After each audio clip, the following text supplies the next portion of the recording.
welcome to my channel. My name is Linda. I have some fun crafts for you today. So what are we waiting for? Let's get started.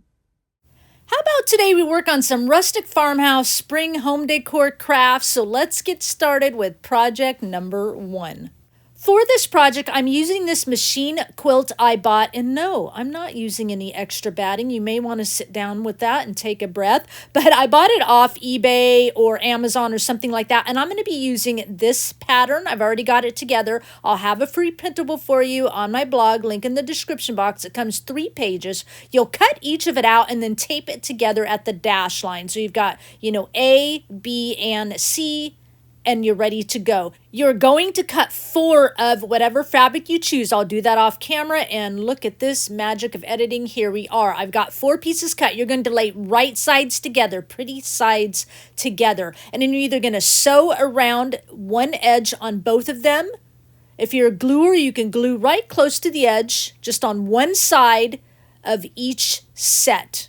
Okay, I'm going to take mine to the sewing machine and I'm going to sew along one side of each set. Okay, we're going to do, 2 sets at a time basically to make it easy. So here I am sewing, and I like to use this machine, quilted fabric because it's already got batting in it. You don't have to cut any extra batting, and it's thick. It makes it look kind of homemade, and just, I don't know, I just like the comfort farmhousey look it gives, but you can totally use just regular fabric for this project. So here I've got both pieces each side sewn, and now we want to get both of these sets together. Make sure when you're at the top you line up your seams, whether you sewed or glued. Make sure those are lined up, and then you're going to come all the way down. I'll just start pinning and we'll skip ahead here a little bit. Come all the way down.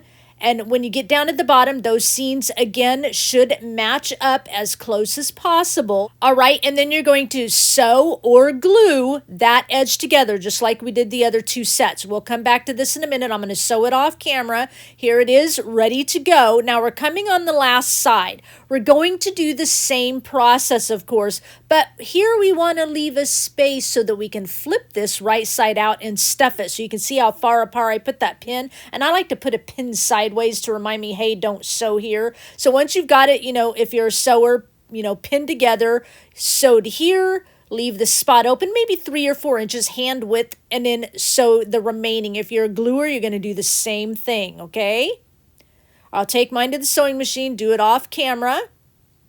Here it is, ready to go. I've got my opening. Now we're going to flip our egg right side out. And y'all, this egg is gigantic. So if you want it smaller, you can adjust your pattern if you need to, okay? I mean, it's huge. Take your stuffing and go ahead and stuff it. I'm going to do mine off camera. And then if you're a gluer, you can glue it closed. If you're a sewer, you can hand stitch it closed, all right? Here comes the egg already done. It's fat. I like to stuff mine really, really tight. I used almost a whole pillow of stuffing. But here it is all done. I found my one pretty side that I want in the front. Now we're going to take some rope I got from Dollar Tree, and we're going to make like a basket around the bottom of our egg. This is a 3-ply rope, so I unplied one of the pieces, so it makes it a smaller diameter. Ours only had the 3-ply big diameter rope, and it was like 8 feet long. But some Dollar Trees is where I want to say I got that out. You all probably recognize the label. They have like 11 feet long of this rope, and it's a smaller diameter. And if you've got that, then you probably can leave it intact. But mine was the bigger, so I took one strand out. And then where you want it, but I started about almost center.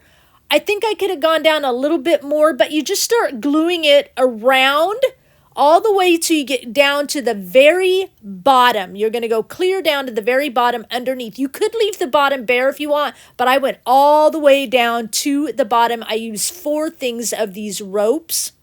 And I actually had to take a couple of single strands I unwound and wind them together to give me enough rope. But in the end, it was 4 ropes. So here it is all set. I'd flip it upside down, but I'm not going to do that because I'm going to use some flowers and stuff here, and I got them in the exact spot I want. They're not glued down. But trust me, it's wound all the way down to the bottom. Now, all these flowers and butterflies and things like that, I've gotten over the years at Michael's, Hobby Lobby's, Joann's. So you can pick what you want, but they're already done. You can make flowers if you you love to make flowers. And so I'm just going to kind of glue them into position. I love the cute little crocheted flowers. A lot of them Hobby Lobby, like I think Hobby Lobby has the crocheted flowers, those burlap looking ones. I chose those because I thought they brought in that brown of the rope really nicely, tied it all in together. The butterflies I think came from Michael's, but I know you can get like paper butterflies and paper flowers and all that at Dollar Tree, so you can totally get them there. But just glue however many flowers and stuff you want. I wanted it to kind of trail upward, you know, so it looked like butterflies were flying off, that kind of thing. So we'll get everything glued on here.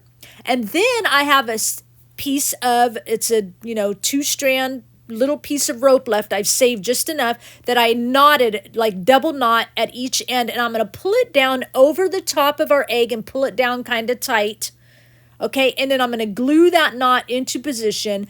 If you can't see it, what my thought process here was. And let me backtrack on the story for you. Of course, I like to look a lot through Pinterest for inspiration. And I saw this one Etsy seller, and she had done tiny little, the normal eggs. They might have been a little bit better, but little plastic eggs. And she made them look like a little basket with this small twine, like from Dollar Tree, around the bottom and up over the top, and she put a couple little flowers on it. I'm like, I'm gonna make that gigantic. So that's what this is. So rope around the bottom, and then this piece around the top, up and over with twine or with big knots there. And you can see I'm kind of undoing the rope, you know, and smushing them out. I'll add a little bit more in there. I actually cut a few pieces that I untwined and kind of glue in underneath there to make it look full, but to make it look like we have an egg sitting in a basket. And I think it turned out kind of cute. And now I've got just some crochet ribbon, of course, tied it in a bow. We're going to glue it on as Bella helps us over to the left. No worries, we'll see Boston again later.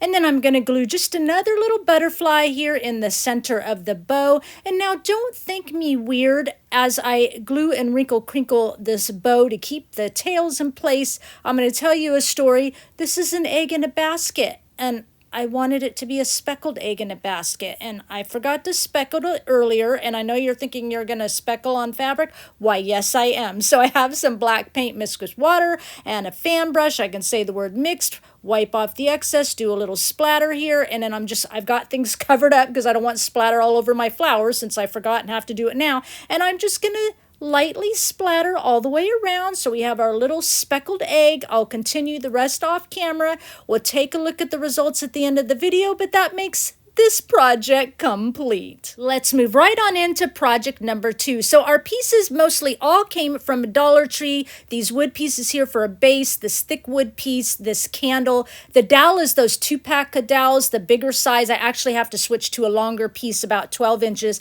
And the bunny came from Walmart. It's under $5. So those of you with the Dollar Tree Plus section, I just wanted my bunny white versus green. That's all our Dollar Tree had. I'm going to use Dixie Belle chalk paint in the color drop cloth, but before I start painting, I want to trace my thick wood circle and then my circle for the base. I was just going to paint this, and then I decided I wanted to add a little something more, so I'm going to add paper to the project here. And then I am even going to cover around the flower, but as you can see, I'm kind of having to like roll it with the paper to trace around those curved edges. It works out pretty good. You'll see how it looks, but you know, this is the way I'm doing it. And then on both pieces, I just show you a little bit here, actually all pieces. I come in about 1/4 of an inch and I redraw the perimeter of the margin I originally traced. I'll cut that out so that as you see all our paper pieces and they're glued to our wood pieces and our candle, you'll at least be able to see a little perimeter of everything. I'll cut this kind of to here, and then I'm going to just kind of sort of fold it over a little bit to finish the wave along the top. It's more than I need to go around the candle, but I want to have a little excess. And then the straight edge on my paper cutter, I'm going to cut off a little bit again so it's short around the candle. We see a little bit of candle perimeter. I'm going to come in first with antique wax mixed with water, do a little staining first. Again, my dowel piece, this was too short. I don't know what my brain was thinking. I went with about a 12-inch piece. Once all our stain is dry, then I'll come in with that Dixie Belle chalk paint in the color drop cloth and go around the top and sides and bottom, and there you go. All right, here I am. I come in for about 2 coats all right, just to kind of cover that up. That way when I come in here to distress a little bit later, you'll see a little bit of that brown stain kind of pop through because the wood is kind of too light. And why am I distressing if I can't really see the wood underneath if I'm going to paint it? Now, you could totally just paint your pieces, completely paint. Obviously, as you know, you do not have to add any paper products. And in the candles and things like that, you can get all sorts of beautiful colored candles just to sit on top. You don't have to use what I'm using, Dollar Tree operated battery operated candle. Now I'm just taking my paper pieces and I'm bringing them to my sewing machine so I could sew around them to give it a little bit of that country farmhouse look. There's no rhyme or reason to this. I'm not using any special needle or anything like that. In this machine, it's a size 14 that I'm using. I'm just sewing like regular fabric. My old machine, I had to use a size 9 or 10. You decide if you want to try sewing on some paper. And then once that's complete, I'm coming in with 120 grit sandpaper here and just doing a little bit of sanding. Not too much. I don't want it to look really, really distressed. I just want it to look lightly distressed.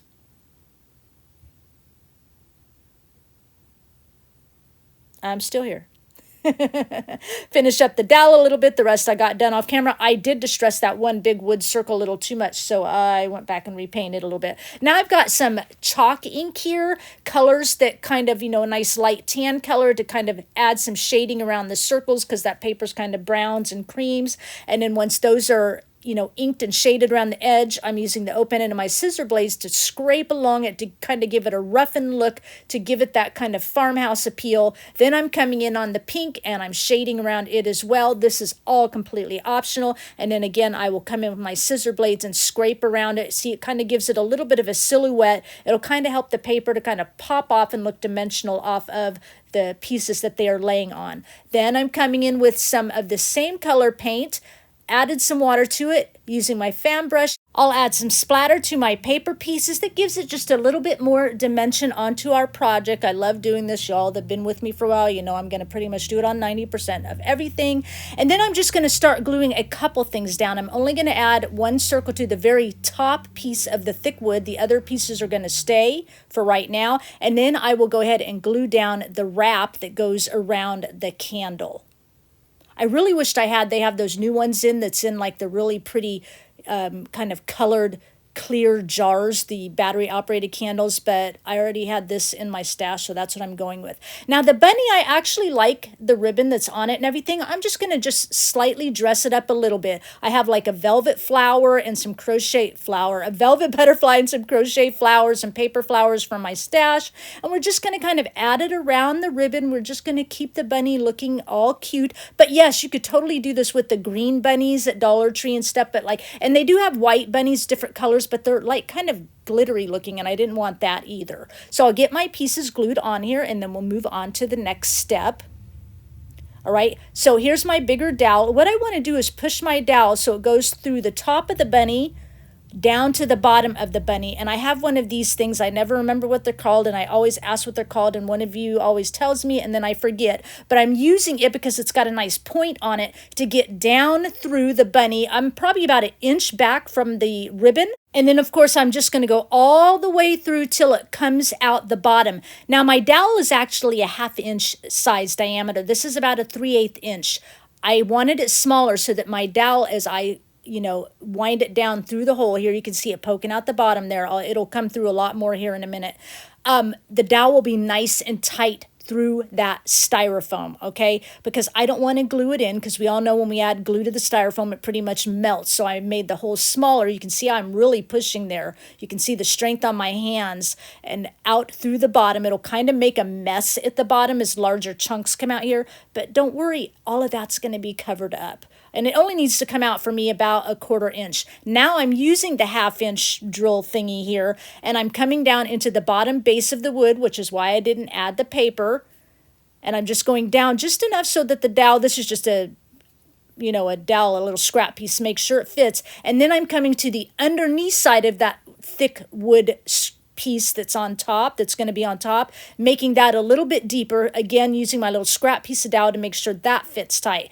Now I'm laying my papers on, and I'm kind of pushing around the drilled holes so it'll indent it. And then I'm just going to cut a tiny little hole, and I'm going to do that for both pieces, and then I'll glue the paper on. And then when we go to push, there's Boston, told you she was coming up. When we go to push the dowel into those tiny holes, that paper, of course, will sink in and give us a nice margin around that dowel without looking like it's a cut edge. Do you know what I'm saying? All right, so both of those here, and now we're going to start gluing everything on. I really think this turned out super cute, and I'd like to make two, but I need a tall standing bunny. I either have one too short or too tall. I'm using a brayer here to kind of, smooth the paper on so there's no bubbles or anything like that. And then I'll just kind of push the dowel that's in the bunny into those little holes so we get those all prepped, all right? And I'm going to use this quick hold glue because I was going to use wood glue, but this is going to work just fine. But see, it's nice in there, and see the margins, how they go nice around the wood, the paper margins around the wood. And then I'll just push my bunny down into place so everything's all ready to go. And then I'll do the same to the top wood. I'm going to push that dowel in so I get that paper right down in where it needs to be. Have everything all looking smooth. Make sure the dowel still fits good, that kind of thing. The paper going into the inside of the hole will also give it a little bit of a tighter fit, so that's going to be nice. And then we'll just start adding our glue here. I'm adding really good into the hole and then onto the dowel a little bit. And then I'm going to even add some onto the bunny. I do add a little bit around the perimeter, but in places that you're not going to see, of course, because this glue really runs out. All right, get that on, and then I'll do the top. I'll flip my bunny over to do the top because I don't want this glue to run out the hole. And then it sets in 10 minutes but cures in 24 hours. We'll see what it looks like at the end of the video, but you add your little candle, sorta, and that makes this project complete. Let's move into our quick and easy project number 3. For this project, I'm going to use this bunny from Dollar Tree, but personally, it's hideous. So I'm going to remove the bow and everything off of it, all that kind of glitter that took a while, that drove me nuts, but I got all that glitter off, by golly. And then I am going to kind of, sand it up a little bit to give it a little bit more of a rough texture. It was actually pretty easy to remove the glitter, but glitter was everywhere, of course. So you can kind of see it in the upper corner. It's all, sanded. What I'm doing is taking some Debbie's Design Diary DIY White Swan chalk paint, mixing some baking soda into it, just a little amount of baking soda for this first go round, just to give it a little more thickness and texture. And like I said, the sanding, this bunny is so smooth,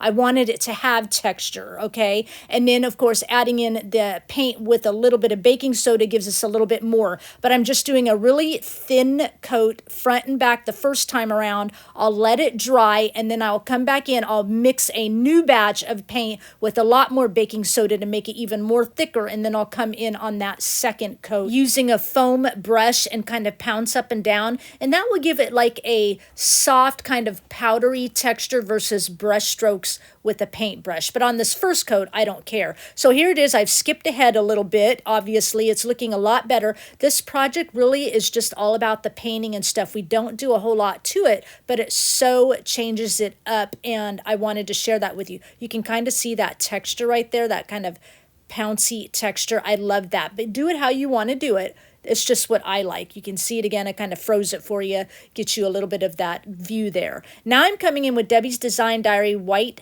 Wax and Dixie Dirt in Earth, which is just a powder. And in order to do kind of this powder technique, you need to come on with the white wax. So it's going to kind of brighten up our bunny a little bit, but it's got to be that wax so that it's kind of wet to bring in this dirt. Now this Dixie Dirt, I thought was going to kind of be a brown tone. It actually looks brown in the bottle, but kind of comes out grayish, but that's okay because it kind of gives it a farmhouse texture. And I'm using this makeup brush from Dollar Tree to kind of brush it on. And normally when you use this dirt, you want it to go into indents of your project, like an ornate frame. You want it to stick into the cracks and stuff like that, make it look a little decrepit and worn, but we don't have any of that. We have embossed sections. The flowers are raised up, it's embossed. Now if they were debossed, indents, then it would get more what we want. But this is still going to kind of do what I want. But you got to kind of go back and forth. So once I get that, dirt on there. Then I come in with, a brush and I really just kind of blend it in. And now I'm coming to the other side. I'm putting the wax on again, getting, so that's nice and wet again. I'll come in with that makeup brush and that dirt and I'll rub it in the areas. And then I'm going to come in here with a different paintbrush again and blend it in. And you could leave it at this point, but I want to bring it back to the rustic look. Okay, we've kind of got our farmhouse. I want to bring it back to the rustic look. So now I'm going to come in and use, it's 120 grit sandpaper. Now you can sand it just till the kind of white wax pops back up, or you can come back in like I'm doing here and get that metal to pop back up. And just keep sanding over those embossed areas around the edges. And you just kind of go back and forth. You might have to come back in with more of this, dusty dirt. You might have to come back in with some more wax, and you just go back and forth till you get it how you want it. And I'm just going to do the one side because the other side's already done. But once I get those embossed areas kind of down to the metal, then I'll kind of sand around the edges just to bring up a little bit of the white wax up through that kind of dirt, okay, that Dixie dirt. I'll have a link down below for the white wax and the Dixie dirt. I mean, if you want to try this, I think it so looks different. I'm using a little spatula here. I'm scraping around the leg so it allows the leg to kind of pop out from the body, and now you can see what it looks like. I love it. Here's the other side. I still have to do a little more sanding around the edges, but I think it looks great. I'm going to bring in the original bunny because I've got two. What a difference, right? And all we did was painting, a little wax, a little bit of that Dixie dirt, and I love it. And that's how easy this project is. I am going to kind of bend the ears a little bit, give them a little dimension, and you'll see kind of what that looks like between this bunny and the other bunny. See, that looks much better, right? So I like that. And then we're just going to add a little simple decoration. Now I'm adding, this is some ribbon I got from Walmart. And I really love how that looks because you really focus on the detail of the bunny. But I kind of want to either maybe add a little butterfly, or maybe I'll come in with some like crochet flowers. I know I'm going to get lots of different answers, but what do you guys think? Flowers, butterfly, or just leave the ribbon? I don't know. So I'll kind of take the consensus. For now, I'm going to stop with the ribbon. And once I kind of glue it in place and wrinkle and crinkle, that makes this project complete.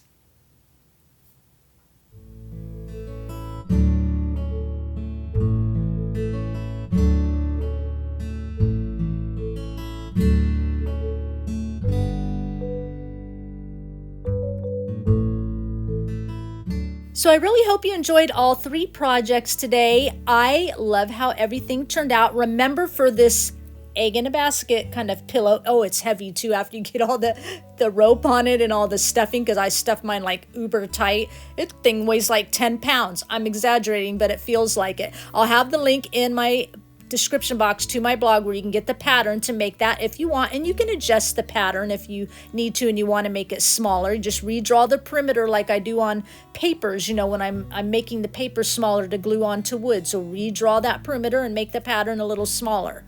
But again, hope you enjoyed all three projects. Leave me a comment down below. Let me know which one is your favorite. Please give this video a thumbs up. Share it if you'd like to. And if you walked in here for the first time, you're just checking things out, you're digging what you saw, make sure before you click off, you hit that subscribe button and notification bell so you don't miss out on any projects from me, because I got more spring coming. I am like exploding with ideas. Some will be a little, intricate, and some will be simple like the metal bunny we did today. I'm just going for it. Now, before I go, I'm going to leave you with one final thought. God always has the advantage in your life. He knows all the rules, the players, and He knows your heart. When God directs your life, He doesn't forget about you. He knows your skill set, your weaknesses, your strengths, and He knows exactly where you need to be so that you won't be overlooked, forgotten, or outplayed at any given time. He will place you strategically to benefit your life, to make all things work together for good according to His purpose. He made you. He knows exactly what you need to survive. Through all of this, your faith needs to remain secure and in absolute surrender to His plan for your life, knowing that He can and will do everything possible to keep you from stumbling. The key words here are absolute surrender. two words that may be difficult to hear. It's not easy to give up control of your life because you live it every day. You're aware of it. You know it. It's yours. But here's the thing. It's not your life. Jesus gave it to you as a gift. So as your gift back to him, have faith that God's ways are higher than your ways, and he cares for you far more than you can imagine. You might even be already thinking that you've had enough of whatever you're going through and you want to hand it over. But then you start to refocus on your issue and you stress over it. By doing this, you allow the enemy in to destroy your confidence, and now you just gave him the victory. But the enemy didn't form you. He doesn't care about you. You are just a victim of his roar. God, however, knew your name before you were born. In the Bible, the book of Jeremiah, chapter 1 and verse 5, it says, "Before I formed you in the womb, I knew you. Before you were born, I set you apart."